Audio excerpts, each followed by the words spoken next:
A lo que vamos. Sara, pues para mí, de las mejores plumas que tenemos y para, no sé, para la alegría de mucha gente, me ha dado el salto del periodismo a la narrativa. No sé si antes también en la poesía, ella nos contará, y yo creo que con mucha fortuna.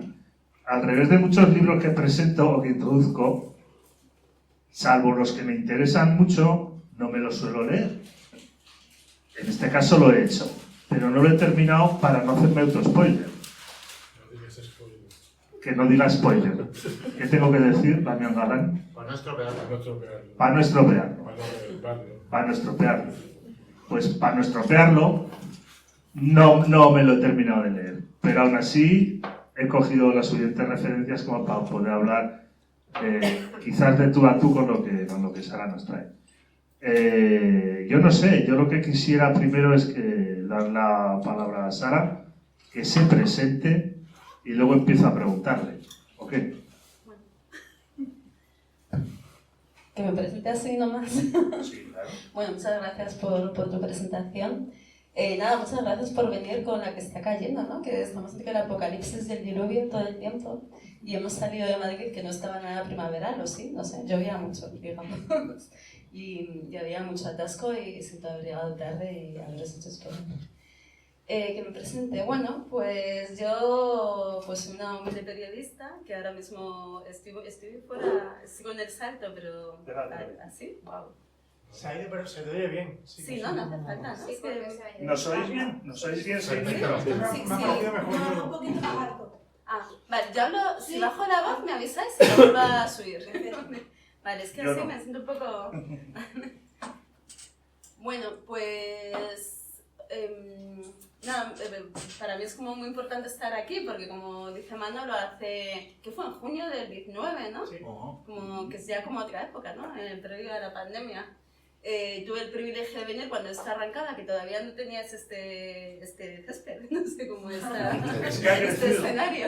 Es que ha crecido. Sí, wow, y esto tampoco estaba, ¿no? Bueno, y la verdad es que se nota que aquí hay mucho amor, ¿no? Y mucha gente, no sé, perseverando con el espacio. Y nada, es un gusto estar tiempo después. Y bueno, pues empecé a escribir Café Abismo pues poco después de venir acá, como en enero del 2020. ¿Vino en el 19 o en el 18? En el 19. Vale, es que tengo un lío ya. En enero del 2020, pues como en enero, un poco antes de la pandemia, y he tardado mucho en acabarlo, ¿no? Pero en cierto modo como que tanto el periodismo y la narrativa se han contagiado un poco entre ellos porque estos 5 años han pasado muchas cosas y algunas de esas cosas estaban en la novela antes de que sucediesen, ¿no? Casi, porque al final yo creo que era un poco el espíritu de época, del momento. Si no hubiese sido por estar en el Salto, por ser periodista, por hablar con un montón de personas durante estos años, yo creo que la novela hubiese sido distinta, ¿no? Como que recoge mucho de la conversación periodística y de la mirada al mundo en el que estamos, en el que estábamos y seguimos y va peor. ¿Tienes más cosas por ahí preparadas en el cajón o ¿Preparadas en qué sentido? en el sentido creativo? Ah, que se está escribiendo... Sí, está así. Esto es curiosidad, ¿eh? Y también te pregunto porque si no entiendo mal o no recuerdo mal, también tienes tus pinitos en la poesía. Sí, pero es como más es más como que me sale, ¿no? Porque también hay momentos en los que, no sé, yo le diría todo porque creo que cada momento y cada sensación precisa su formato, su lenguaje. Y, por ejemplo, pues como cuestiones, ¿no? Como que generan una impotencia y que interpelan a unas entrañas que no consiguen expresarse en un artículo o en un relato o en una novela, a mí me surgen a modo de poesía, ¿no? Pero no me considero, o sea, no considero que tenga ahí una trayectoria poética, la verdad. Yo tenía aquí muchas cosas apuntadas, a ver cómo las ordeno, porque esto es de hace 3 tormentas. O sea, lo he hecho esta mañana, ya llevo 3 tormentas y un tozolón a la salida de casa por resbalón, un tozolón de anciano. Hay testigos y se nos están riendo, eso duele. ¿Es una caída? Un tozón en Zaragoza le decimos a una caída patética. Lo siento, patética. Patética es la Qué palabra. Sí. eficacia comunicativa. Sí. Igual lo que nos interesaría también saber, aunque ya lo se explica en parte, es dónde encuentras tú los vasos comunicativos entre el periodismo y la novela. Porque sí es cierto que en algunas cosas, sobre todo en la conversación que tuviste con Pablo y con Sara, otros compañeros del Salto, sí que hablabas también de esto, de cómo te había, o sea, de cómo el contacto con la realidad, y sobre todo con un tipo de realidad, estimulaba un tipo también de creación. Yo la verdad es que antes de ser periodista como que siempre he escrito, ¿no? Y siempre he escrito relatos desde pequeña además. Creo que el periodismo como que aterriza la narrativa en cierto modo, ¿no? Como que nos expulsa de la abstracción y nutre lo que escribes de la realidad que ves. Y creo que el Salto es un espacio privilegiado, digamos, de escritura periodística, en cuanto que gozas de una autonomía importante y te permite, digamos, hacer de tu curiosidad, ¿no? De tu necesidad de acercarte a determinados espacios, personas y luchas, tu curro, tu trabajo. Entonces, o sea, yo no he retratado, no he hecho una traslación así automática de las cosas en las que he ido trabajando, ¿no? Los reportajes o las luchas en las que me he ido sumergiendo estos años como periodista, pero creo que sí que esa polifonía de voces distintas, ¿no? de vidas complejas con sus debilidades, vulnerabilidades, pero también con su fuerza, han sido un poco las que han ido dotando de vida a los personajes, ¿no? Porque es sobre todo una novela de personajes bueno, pues que no tienen un mapa claro, que no tienen una hoja de ruta para el mundo que están viviendo y que intentan orientarse en común, ¿no? Y no sé si avanzar, pero por lo menos como estar en el mundo de una forma digna. ¿Por qué optas por una...? Vamos ya metiéndonos un poco en la novela. A mí me ha llamado mucho la atención, me ha llamado dos cosas mucho la atención, la otra hablaremos luego, pero la primera es la opción por una novela en 3 tiempos. No es fácil. O sea, yo no sé si me arrancaría en la narrativa atreviéndome a trabajar en 3 tiempos y saber hilarlos. Bastante me va con uno. Pues, porque es una señora de mediana edad, no.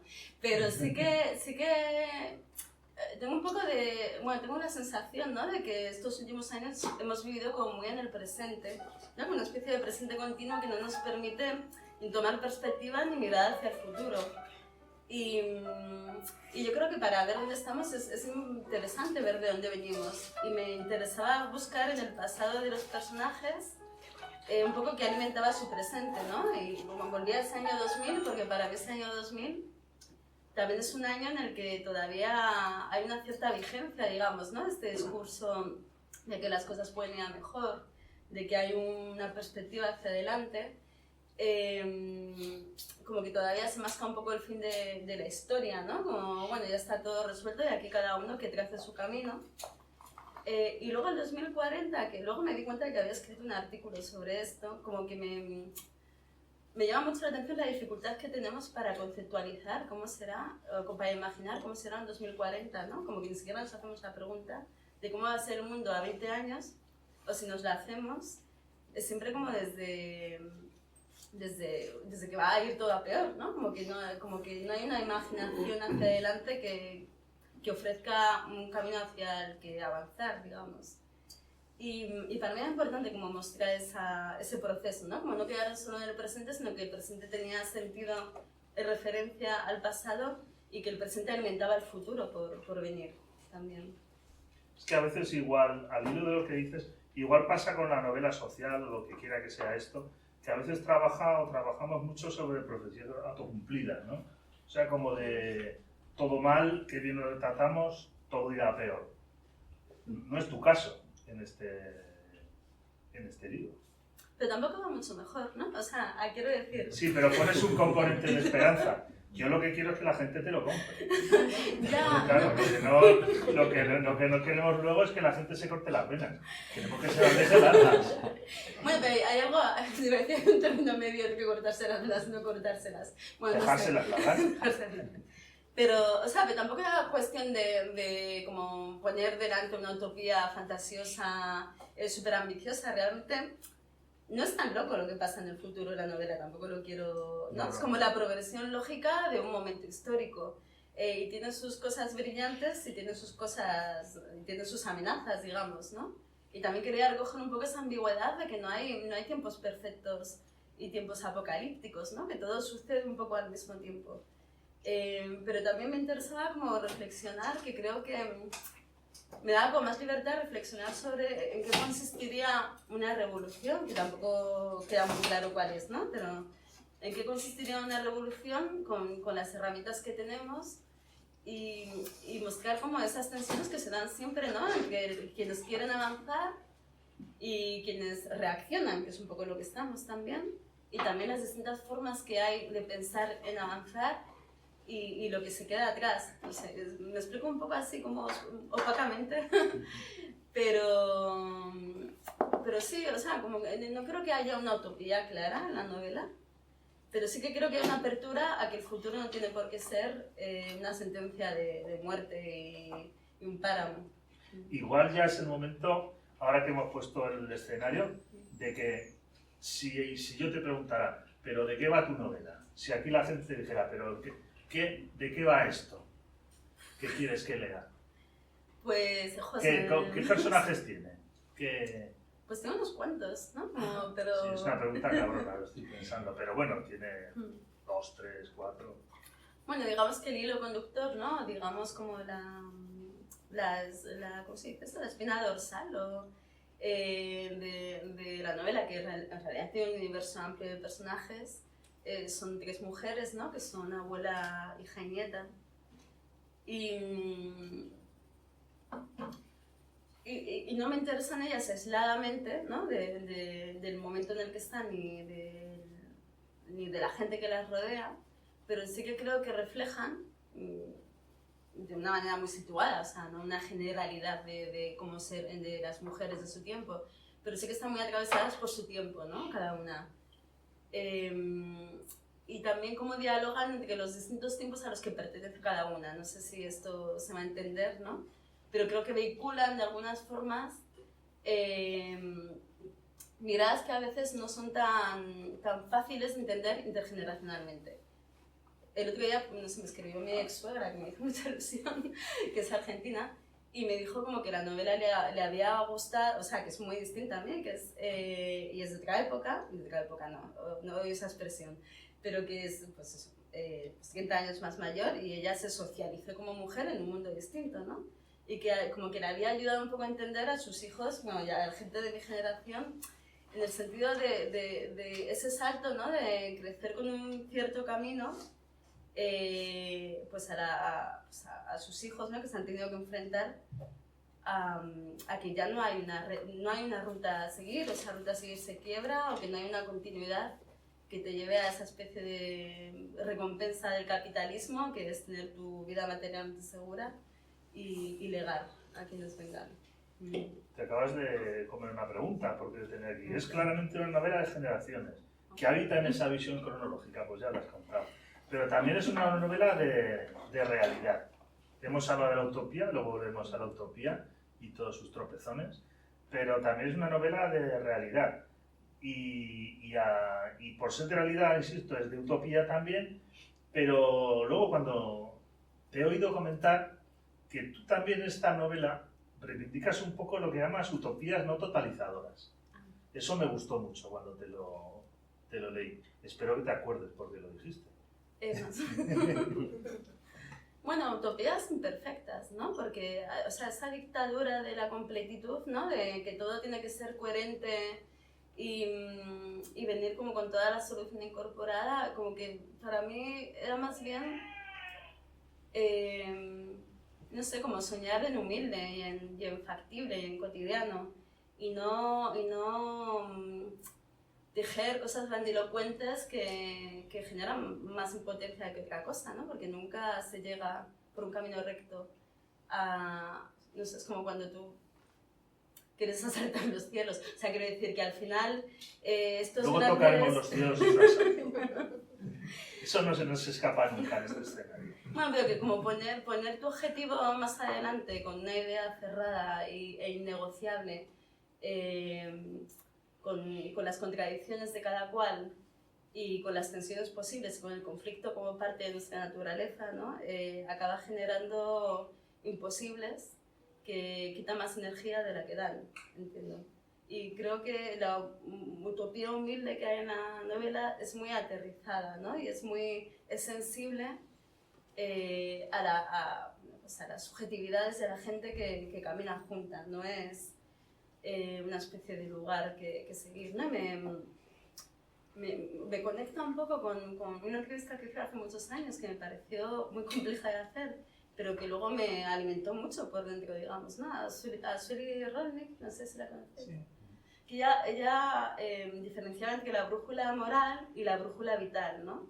Y venía a decir un poco que como que la brújula moral tenía un poco que ver más como con el dogma ideológico, ¿no? De las cosas, de que tenemos que caminar hacia ahí, ¿no? Y tengo que hacer que la vida encaje en esta idea que tengo, que es una idea superior y moral, pero que no admite contradicciones, ¿no? Y que trae un germen de, no sé si de autoritarismo, ¿no? Pero de no permitir que la vida tome lugar. Y ella contraponía la brújula vital, que es como hacer caso a lo que pide la vida, ¿no? No creo que lo consiga explicar así en esta breve introducción, pero me parecía muy interesante esto de, bueno, la vida pide cosas, ¿no? Si pudiésemos escuchar a eso, seríamos más porosos, digamos, a adaptar las ideas del camino a lo que somos.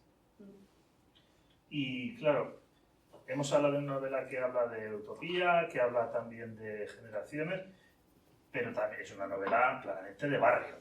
O sea, si dijeran, a ver, coge varias novelas que tú recuerdes que hablan de barrio, yo cogería esta sin duda, entre ellas. Y también te he oído comentar que lo que tú quieres es, que lo que quieren es desbarrializarnos. Eso me ha llamado mucho la atención. Y tú reivindicas explícitamente el barrionalismo, eso me ha gustado mucho. Entonces te toca aquí explicarlo. ¿Qué es el barrionalismo? Sí, porque cuando dices nos quieren desbarrializar, yo entiendo lo que quieres decir, pero me gustaría oírtelo a ti. Bueno, creo como que estamos insertas, ¿no? Por lo menos desde mi perspectiva, también desde mi lugar, ¿no? Una serie de dinámicas que nos van desbarriando, ¿no? Pues de muchas formas distintas, ¿no? Desde todo el tiempo chupado por el mundo laboral o sea, como son todo el tiempo que no disponemos, ¿no? Para estar en nuestras calles, pero también como se van vaciando nuestras calles de espacios a los que ir, ¿no? No sé si aquí pasa, pero en mi barrio, bueno, no sé, vivo en Usera, que es un barrio al sur de la M30, y todos los locales están siendo convertidos en casas o en Airbnb, ¿no? Que es todavía peor, ¿no? Porque cada vez hay menos... Chinatown. Chinatown. Y luego tenemos esto de Chinatown, que por un lado, bueno, me peatonalizan, pero que al final acaba siendo un acuerdo entre el empresariado chino y el ayuntamiento para gentrificar... Empresariado chino, claro, que no es una cosa para gentrificar el barrio y que cada vez sea más caro, ¿no? Que se ha duplicado el precio. Y entonces como ir arrancando a la gente del barrio, pero no, yo no lo reivindico desde un punto casi nativista, ¿no? De los habitantes oriundos del barrio, sino de la gente que tiene su vida ahí, ¿no? Que viene de todas partes. Pero cada vez hay menos espacio para eso y más espacio para la temporalidad, ¿no? Como pensando la ciudad o el barrio como un espacio de paso temporal del que hay que extraer el máximo beneficio posible. Que es un poco lo que se está convirtiendo en Chinatown, que de pronto llega el domingo y vienen un montón de gente de los barrios del centro, turistas y demás, a hacer cola delante de restaurantes chinos, ¿no? Eso por un lado. Luego también pues las formas de ocio, pues todo el mundo... Esto igual es una batalla mía un poco absurda, ¿no? Pero también recuerdo una entrevista a un sociólogo estadounidense que se llama Gene State, creo que es, que hablaba de apoyo mutuo, y él decía que algo que no dice mucha gente, ¿no? Que la industria del entretenimiento es una máquina extractivista de tiempo, digamos, y de energía brutal, y que estábamos cada uno en nuestra casa viendo la serie, la plataforma que toque, porque no nos queda vida para más, y eso también es tiempo sustraído, digamos, ¿no? De vivir aterrizado en tu barrio, porque vives en tu casa. Bueno, no sé, una serie de cuestiones. Sí, porque cuando hablas de barrio también, yo he visto que es un libro que habla también en parte de ciudad, y de una concepción de ciudad, y de espacio común. No de urbanismo, pero sí de... Fíjate que me costó darme cuenta, ¿no? Digo, pero si esto... Yo acababa de corregir, de editar un libro de Colin Ward que se llama El niño en la ciudad. Es una traducción que saca Editorial Catacrack ya, y que habla de la ciudad, de los niños en la ciudad, ¿no? Y de pronto digo, ostras, pues si Sara aquí se ha marcado 3 generaciones en una ciudad como la copa de un pino. Entonces, no sé qué opinas de eso. Yo estoy bastante obsesionada con las ciudades. Y bueno, de hecho, el libro posterior, ¿no? Que es sí. Ahora lo saco. Que se llama... Bueno, o sea, se llama La nada fértil, pero es como Edades de la ciudad precaria. Sorpresa. Es como un viaje por la ciudad a través de las distintas fases vitales, ¿no? Porque me parece como que la edad, ¿no? Tiene mucho que ver con el modo en el que vives la ciudad, en cierto modo. Y no he leído el libro que... Bueno, está publicado ya el libro que estabas corrigiendo. Está recién salido, vamos, o sea, ha dado trabajo como él solo, lo puedo saber, pero está allá en la calle. Yo lo he visto en un escaparate porque me lo mandaron una foto y me dijeron, ¿tienes algo que ver con este libro? Y digo, si yo te contara, pues, me lo recomendaron, digo, te lo agradezco que me lo recomiendes. Claro, al final es que la infancia también, ¿no? O ya no solo la infancia, o la tercera, la vejez, ¿no? O sea, como que las franjas etarias que se salen del esquema del capitalismo así, como que no basan su existencia en la productividad de alguna forma, permite también otra forma de migrar la ciudad, ¿no? Pues, no sé, yo, que llegué a Madrid de Buenos Aires con mis hijas muy pequeñas, pues la ausencia de espacios comunes que no sean centros comerciales, o sea, que de hecho en ese momento había alguno, pero llegó el Ayuntamiento de Almeida y se los cargó, ¿no? Como la ausencia de espacios donde estar, que sean intergeneracionales, que no sean estos parquecitos para niños con sus vallitas de colores, de donde no pueden salir y entonces se interrumpen en el normal funcionamiento de la ciudad. Y si no, como todo pensado para transitar o para consumir, ¿no? Yo he visto también en lo que has escrito que sobrevuela todo una consideración noble sobre la edad. Eso me ha gustado mucho. O sea, un retrato también del paso del tiempo, pero sin edadismo. O sea, no sé cómo... Que le damos con mucha importancia a esto. Hombre, la edad tiene su punto, ¿eh? La edad tiene su punto. Hay gente que se cae. ¿Cómo era la palabra? Tozolón. Un tozolón. Tozolón. El verbo es tozolarse.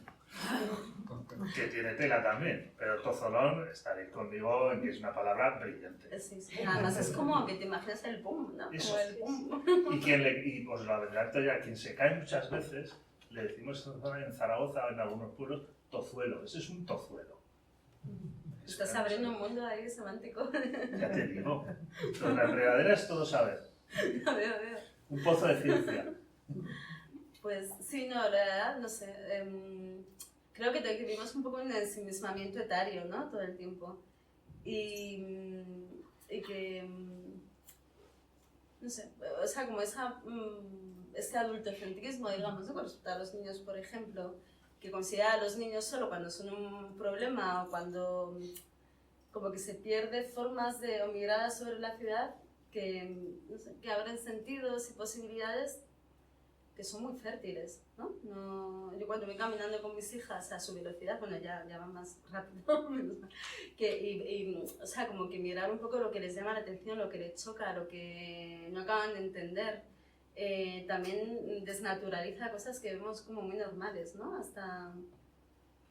Y luego, no sé, pues este dadismo hacia las personas mayores, ¿no? Que es como una especie de amputación, automutilación estúpida de la experiencia, ¿no? Y tener que reinventar la rueda todo el tiempo, desaprovechando todo el pozo cultivado antes de nosotros en nosotras, ¿no? ¿Dónde plantas en la realidad la literatura o tu literatura? ¿Tú eres consciente o inconscientemente haces literatura militante? ¿Te parece militante? A mí, claramente. A mí a mí, yo ya tengo el listón muy bajo. Con la militancia. Entonces cualquier cosa que tenga un destello de compromiso me parece militante. En cualquier sitio donde pueda ubicar los malos donde yo los ubico, por ejemplo, que tampoco, igual me equivoco. Pues que no sabría muy bien, no sabría cómo escribir algo sobre el momento que estamos viviendo sin que fuese mínimamente militar. O sea, porque también hacemos un periodismo tuyo militante, ¿eh? Claro, pero... Nos decimos situado. Situada también. Situado. Pero que otra, no sé, o sea, como que otra literatura... A ver, es que no quiero fliparme tampoco, pero me gustaría escribir algo sobre la ciudad en la que vivo, o sobre las ciudades, o sobre la infancia, o sobre, no sé, sobre la vivienda, que no fuese militante. O sea, que en el sentido de que en cuanto reflejas la realidad cotidiana, ahí ya hay algo que moviliza. Como que tienes que escribir de una manera muy miope para que no penetre nada político en tu escritura. Como tienes que escribir herméticamente a lo que pasa y a lo que atraviesa, ¿no? No sé. Ahí me has recordado, yo no sé si esto es un elogio, pero a mí me has recordado a Belén Gopegui, pero mucho, ¿eh? Es un elogio. Es un elogio. Y eres consciente de ese ahí, no sé, que el retrato íntimo que se hace de la gente en tu libro, que luego se extiende con facilidad a una crítica de los malos usos de lo común, del presente. A ver, no es como un... No, creo que no me he guiado por cómo escribe ella, No, pero, eso está claro. Es otra pero sí cosa. que creo que no somos como individuos desconectados entre nosotros, ¿no? Como que hay sensibilidades comunes y como, no sé, algo un poco, no sé si un espíritu de época, una inteligencia colectiva o una mirada colectiva que nos atraviesan a algunas personas en la forma en la que percibimos el mundo que vivimos y que también hay algo de ese mundo que impregna lo que escribimos. No sé si me explico. Sí, te explicas. Se me han dicho lo de Belén Gopegui más veces. A mí, de hecho, una de las primeras personas que leyó la novela fue Belén Gopegui, que se lo envié a ella porque, bueno, es también de nuestro ámbito, ¿no? Y colabora en el SAT y demás. Y ella me apoyó un montón. Y eso, o sea, como soy consciente de que hay ahí como conexiones, pero creo que también es algo que es transpersonal, ¿no? Y que también por eso es bonito, ¿no?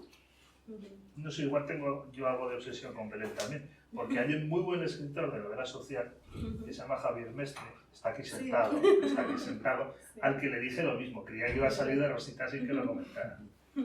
Con él también me leí todo lo que ha escrito, ¿eh? O sea, también es muy querido en esta casa. Bueno, pues a ver si al final lo que has hecho es novela social, qué sé yo, a ver, ya veremos. Es una novela, es que me encanta porque yo suelo entrevistar a la gente y voy también tachando las preguntas. No, yo es que las tacho algunas por inútiles, no que te creas que por concluidas, sino porque por inútiles, pero esto ya no vale. Pero sí, bueno, me ha encantado. ¿Qué te iba a decir? Que me comentaron, le dije a no sé quién, ¿no? Me dijo, la Baliquera saca una novela, se la está vendiendo el santo. Dice, seguro que es una novela sobre la precariedad. Qué previsible. Pero no es una novela sobre la precariedad, ¿no?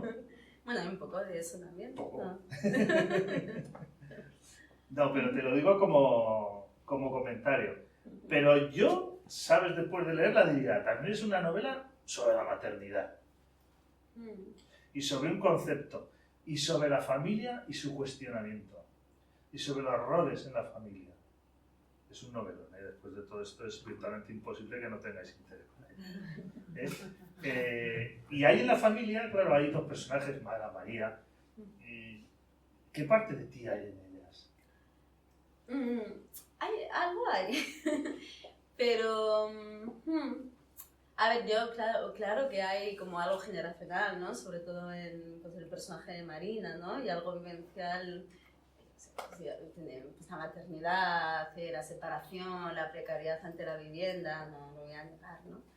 Pero bueno, luego hay, o sea, hay como, yo creo que son personalidades muy distintas, pero sí que, no sé, o sea, sí que hay algo muy, pues muy generacional, muy de la época y muy de intentar dar espacio a algo que creo que no se ha contado tanto, ¿no? Que no se ha contado tanto, que teje un poco la precariedad material con la existencial casi, ¿no? Con la emocional, de cómo avanzo en esta inviabilidad vital en la que estoy, ¿no? O sea, económica, con respecto a tener un futuro para tus hijos, ¿no? No sé. Y luego también ese lugar de tierra de nadie, ¿no? Porque ella, ¿no? Este personaje Marina, acaba relacionándose con gente que está en una situación mucho más precaria y mucho más difícil que la suya, ¿no? Un poco estar en tierra de nadie, ¿no? Como, sin ser clase media. Claro, no es clase media, pero tampoco es una privilegiada, tiene un techo en el que meterse, ¿no? Sí, es estar en tierra de nadie y no haber encontrado todavía como una articulación política en torno a eso.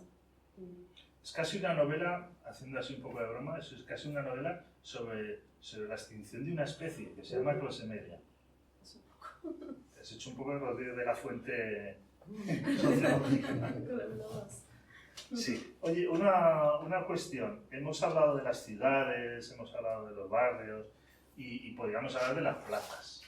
Porque, ¿qué queda de aquel 2011, de aquel 2010, de mareas, de plazas? ¿Qué nos queda de todo aquello? De plazas llenas, de mayos... Podemos abrir esta pregunta a ver si nos lo que queda. Yo espero que quede, o sea, no sé, que quede un pozo, ¿no? Que en algún momento, cuando caiga la lluvia adecuada, en términos metafóricos, vuelva a germinar. O sea, no creo que la historia se abra y se cierre y no quede nada más, como que todos sean como capítulos desconectados entre sí, que no se nutren los unos a los otros.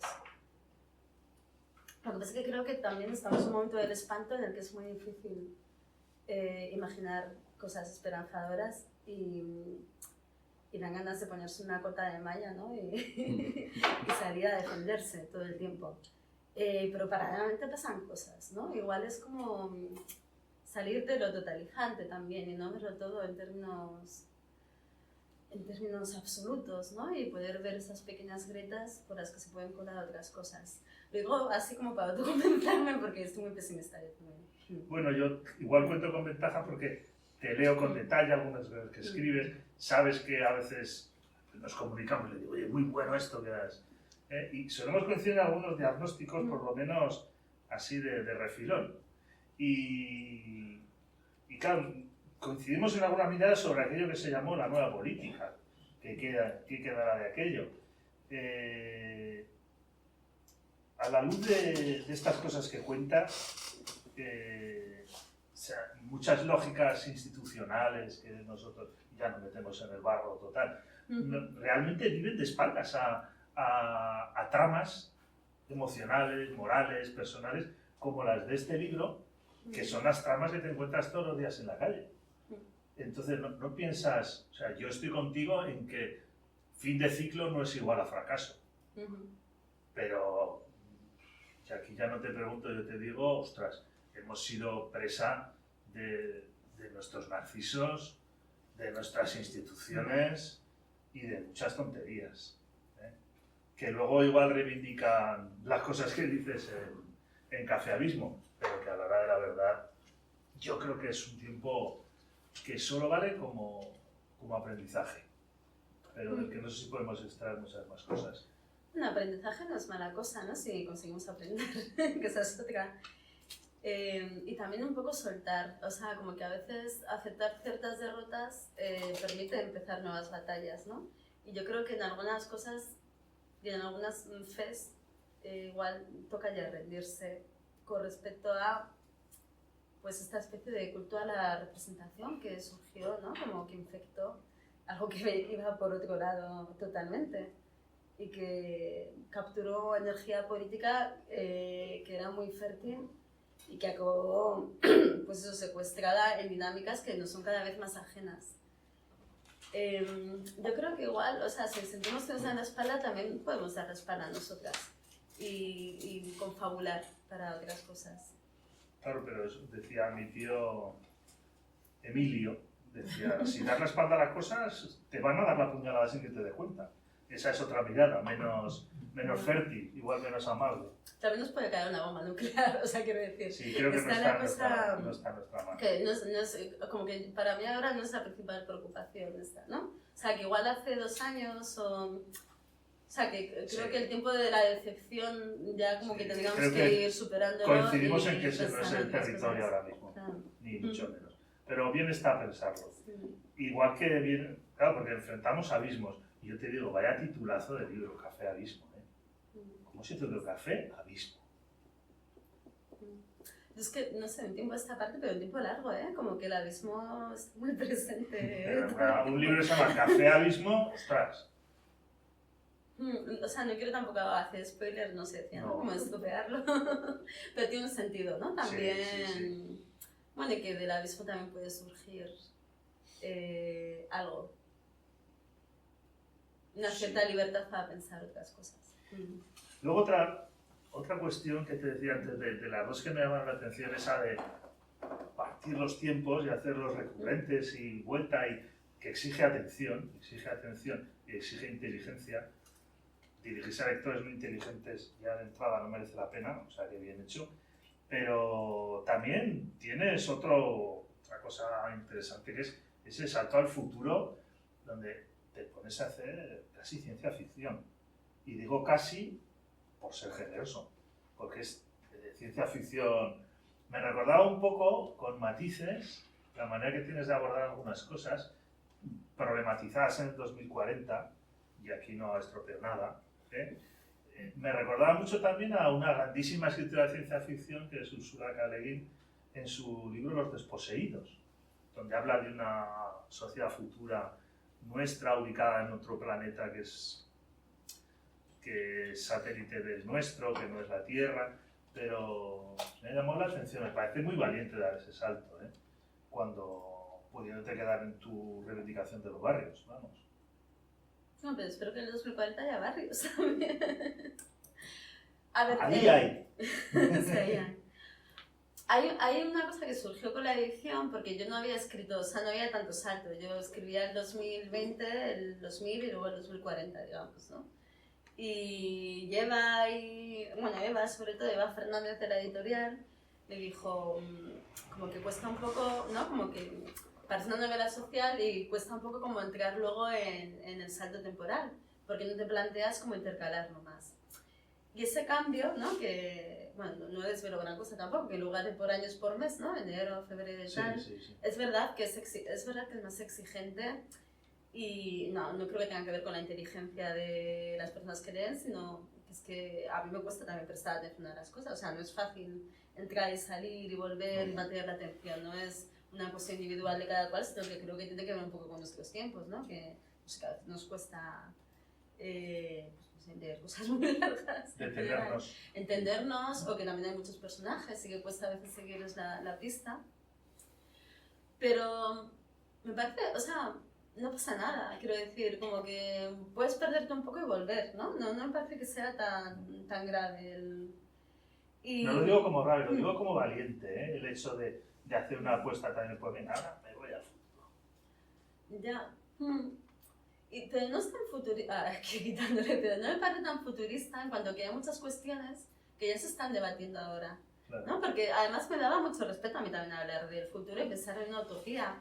Y para que eso funcionase, que no sé si funciona, ya hablar de eso funciona, pero tenía que ser muy aterrizado, no podía ser una cosa totalizadora de cómo es el mundo global dentro de 20 años, porque el mundo es muy complejo y muy amplio. Entonces tenía que estar como muy aterrizado a lo cotidiano y a un barrio, ¿no? Y a partir de ahí dejar amplios espacios de imaginación y de elipsis para que quien lea se imagine que hay fuera de ahí, ¿no?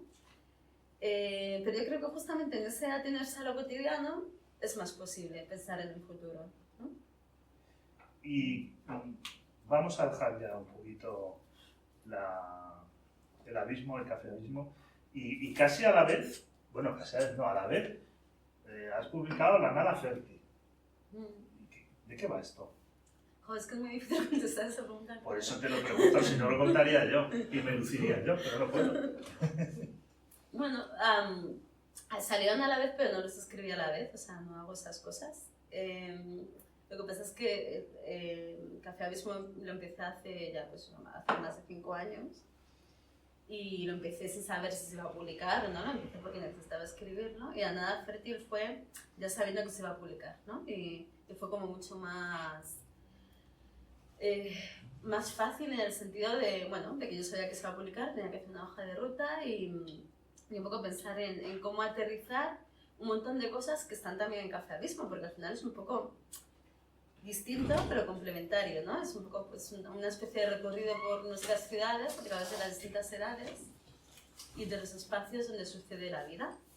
Entonces, esta Nada Fértil es un libro que recorre, digamos, las ciudades a través de la infancia, la adolescencia, la juventud, la edad adulta y la vejez, ¿no? Y me permitía, pues casi desde una perspectiva un poco antropológica, ¿no?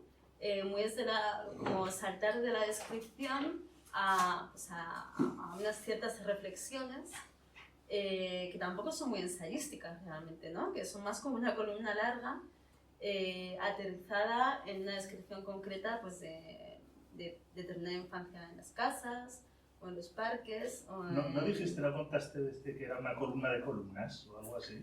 Dije que tenía que ver con una columna, no sé si dije con una columna. No, pero se me quedó el asunto. Y nada, eso fue como, es un librito, o sea, no... Pero me está resultando como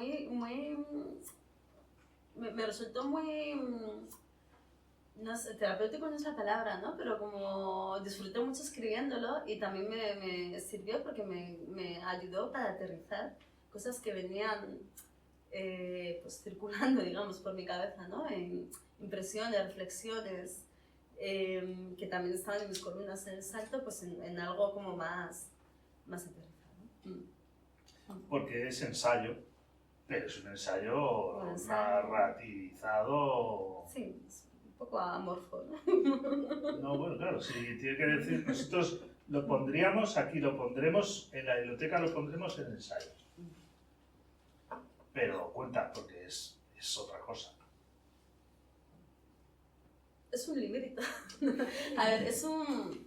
Bueno, es que aunque es un ensayo Has narrativo. puesto mucho de ti, Es un ensayo narrativo. has puesto mucho de ti porque es, o sea, yo te conozco y es un librito finito, no es. Bueno, tampoco es muy largo. A ver, he volcado mucho.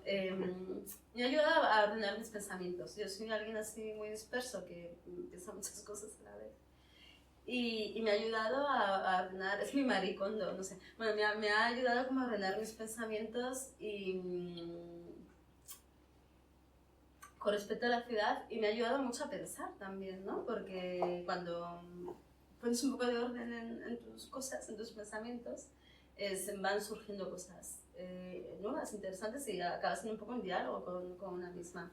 Entonces es verdad que para que eso se activase, no parte de la abstracción, sino que parte, es verdad, de los textos que son más descriptivos que narrativos, pero que parten, digamos, de personajes que me permiten detonar una serie de reflexiones, ¿no? Que es una niña, es una adolescente, personajes muy diversos que también me permiten ponerme en su lugar, ¿no? Porque no son pues, una niña, un chico adolescente racializado, un señor divorciado, no sé, como que hay una señora mayor.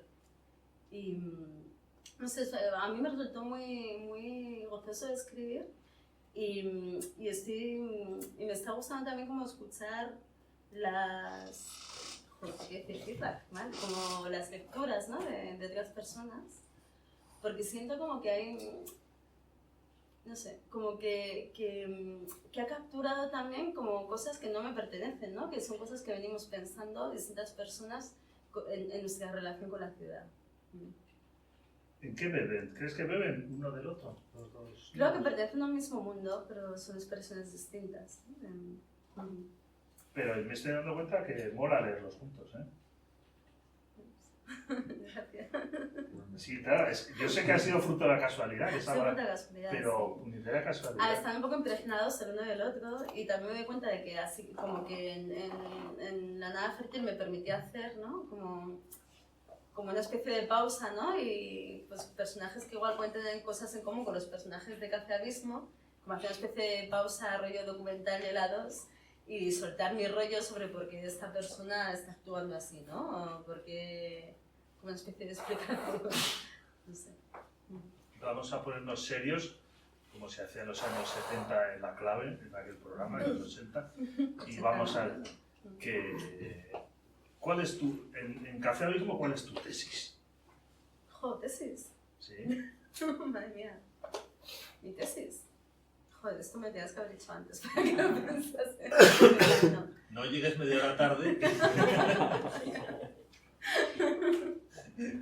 No sé si hay una tesis en Café Abismo. Hay una voluntad, seguro. Hay una voluntad. Hay una voluntad de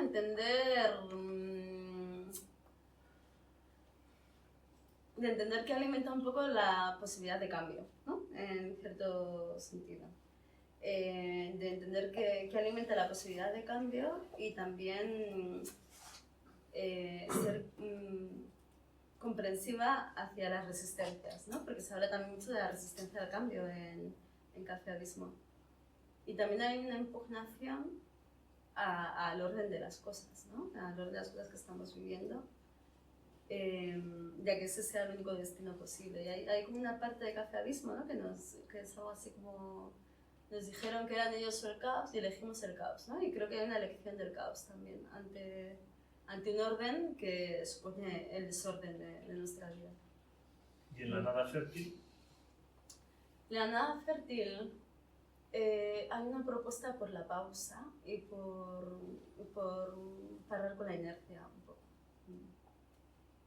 ¿Dónde está la fertilidad política ahora, entonces? Wow, ¿O comprometida? Aquí no es una mala aquí, respuesta, ¿eh? ¿no? Como En en espacios como este no es una mala respuesta. Últimamente estaba en clubs de lectura y tengo ganas de escribir una novela sobre una comunidad revolucionaria de clubs de lectura que prepara la Pues revolución vente aquí y en los conoce, sótanos de las conoce los librerías. clubes de lectura de aquí, que tela, ¿eh? Madre mía. Yo creo que la fertilidad está en parar, o sea, que no es posible, no es posible que nada germine en esta aceleración constante y en este vivir en el shock continuo. A mí me da un poco de miedo eso.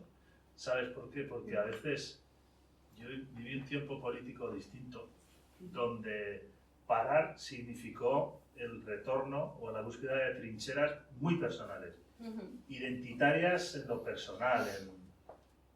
Claro, pero para mí no sería un parar identitario, o sea es más un parar también a conversar con los otros y las otras, ¿no? Porque no hay ninguna salida identitaria a esto, ¿no? O sea, no hay futuro sin los otros y sin las otras. También hablaba el otro día, bueno, no recuerdo con quién, pero de que esta especie de hiperalterización del otro nos impide pensar en horizontes comunes. Y habrá gente, a la que hay que matar, ¿no? Pero habrá gente con la que no se puede habitar un futuro. No hay que matar, pero con la que no se puede A mí vivir. tengo un poco de ganas de matar a gente últimamente, pero igual... Se está grabando. Metafóricamente Editamos desde el momento que digas. metafóricamente. Pero bueno, igual algunos podríamos pensarlo, pero hay mucha gente a la que no habría que matar, con la que habría que pensar un futuro, ¿no? Y no es gente con la que puedas pensar un futuro desde la identidad, porque entonces es imposible compartir. O sea, tiene que haber un espacio moldeable y consensuable con el otro. Donde cargar con el otro, a veces. Bueno, donde compartir con el otro, no la vida ideal que tú tendrías con tus 5 colegas con los que compartes un horizonte político calcado, pero donde sean posibles futuros comunes. y eso no lo podemos hacer sin parar, un poco sin dialogar, no sé, sin pararnos. Porque en donde estamos solo cabe la reacción continua y la trinchera. Móvil, pero trinchera. ¿Hemos dialogado bien? Entre nosotros. Sí. Yo estoy un poco dispersa, perdón, porque es gente que la lluvia de allá, la lluvia de acá, ha dejado de que les haga jodido de embrague según llegábamos. Yo estoy en mi mejor momento comunicativo, pero me gusta mucho. Pues hemos terminado. Ahora lo suyo sería que aplaudieran y que Ah, no, que preguntaran.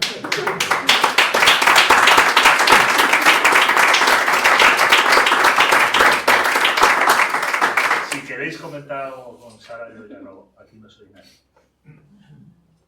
No hemos leído el libro. Esto es para que lo lean. Todavía. ¿Qué recomienda? Primero leer Granada Fértil y después Café Abismo. No, primero Café Abismo y luego Granada Fértil. Siendo ¿no? que aquí Sí. no tenemos más que un Granada Fértil y es mío, Empezar por empezar por Café Abismo. Quedaba por ahí después de la recomiendas. Es que en el altar del sacrificio de la enredadera a veces tenía que vender 1000 libros. Entonces, no, te lo resuelvo. Vale. Si no queréis comentar nada más. Sí, bueno, acabo de decir que no he leído el libro. Entonces, por tanto, no te puedo preguntar nada.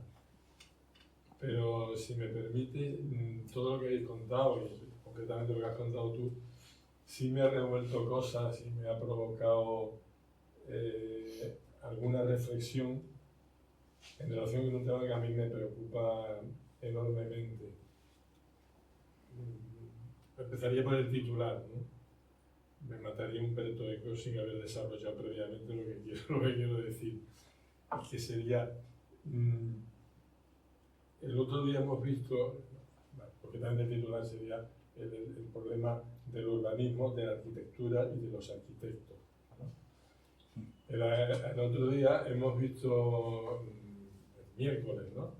unos documentales de la televisión sueca sobre la lucha de determinadas mujeres inmigrantes, por la zona tuya también, ¿no? Vallecas, bueno, gente que llega de Extremadura, que llega de Andalucía, que llega de Murcia y construyen unas casas como pueden. Son casas blancas con una tipología que en alguna forma puede recordar a las tipologías oriundas suyas, simplificadas evidentemente, de todo tipo de ornamentos, etcétera, etcétera, pero a escala humana. Y eso permite una relación.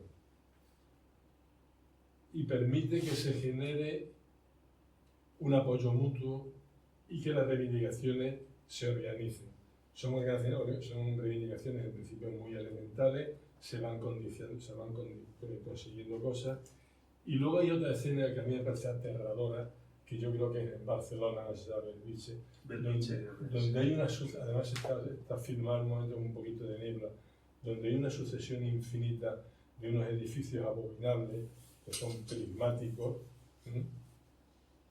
siendo tan bonito el prisma cuando hablamos de la geometría euclidiana, pero bueno, en este caso era un horror porque era un hacinamiento de huecos donde se estaba viviendo gente que ya la escala humana se había perdido, no había plaza, no había forma ya de relacionarse, ¿no? ¿Qué pasa con esto? Bueno, pues que todo lo que al principio era una juxtaposición de individualidades, aquí se convierte en una dispersión tremenda.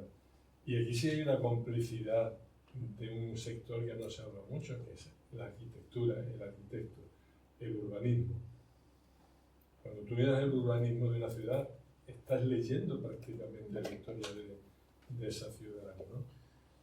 Entonces, digo que no es una pregunta, que es una reflexión, porque sí has hablado de la plaza, del ágora, ¿no? del barrio Nalismo, que todo eso me parece fundamental, es decir, que se necesitan unas referencias para poderte relacionar y para poder ser internacional también.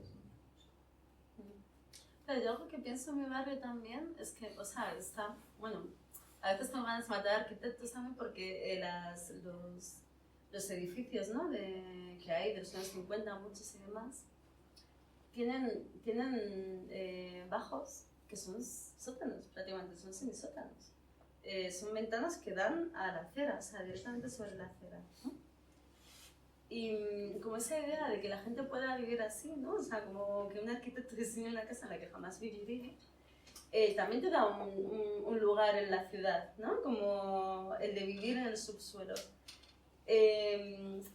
Y luego eso relacionado con el abandono institucional, ¿no? De pues, que no se recoge mucho la basura y entonces se va acumulando la basura cerca de las ventanas o las cacas de perro, ¿no? Como que acaba generando como un barrio de personas que se sienten maltratadas o que se sienten menos ciudadanas que otras porque no tienen derecho a la luz natural, no tienen derecho a las vistas, no sé cómo decirlo.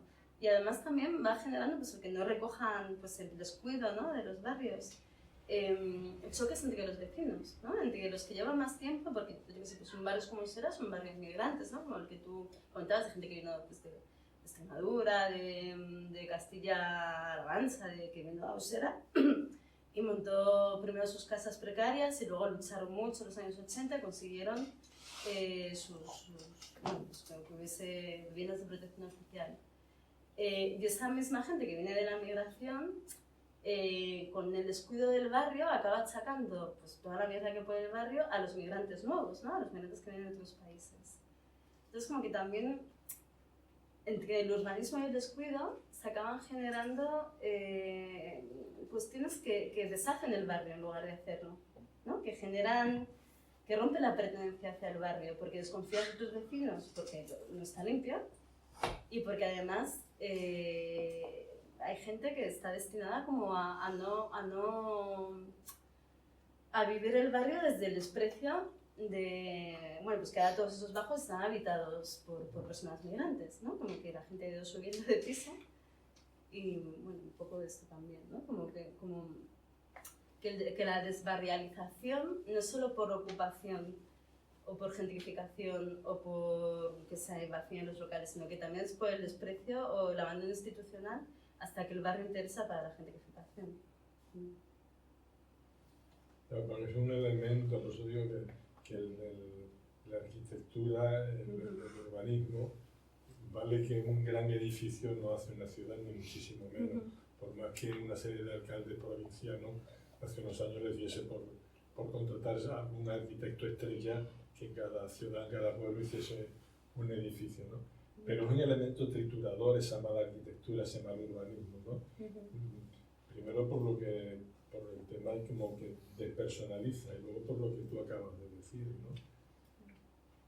Evidentemente es consecuencia también de un sistema económico, pero también es responsabilidad de un sector, porque los arquitectos cuando discuto con ellos de este tema dicen, es que no había recursos, coño, el papel y el lápiz no cuesta dinero, dale una vueltecita, ¿no? Piensa un poquito que seguro que algo se te ocurrirá mejor que lo que se ha hecho, ¿no? Pero bueno, supongo que el libro no va por ahí. Perdón. Bueno, en La Nada Fértil un poco sí. Sí. Sí que habla de esto. No te he cortado porque viene al caso. ¿Os parece que comentemos ya tomándonos algo? Estamos en blanco. No tenemos vino blanco. Pues ahora que el tinto o cerveza. Bueno, si no sé alguna palabra más, que sí que es el momento. No la hay, no pensemos. La hay luego, ¿no? La hay. Venga, muchas gracias. Sara. Muchas gracias.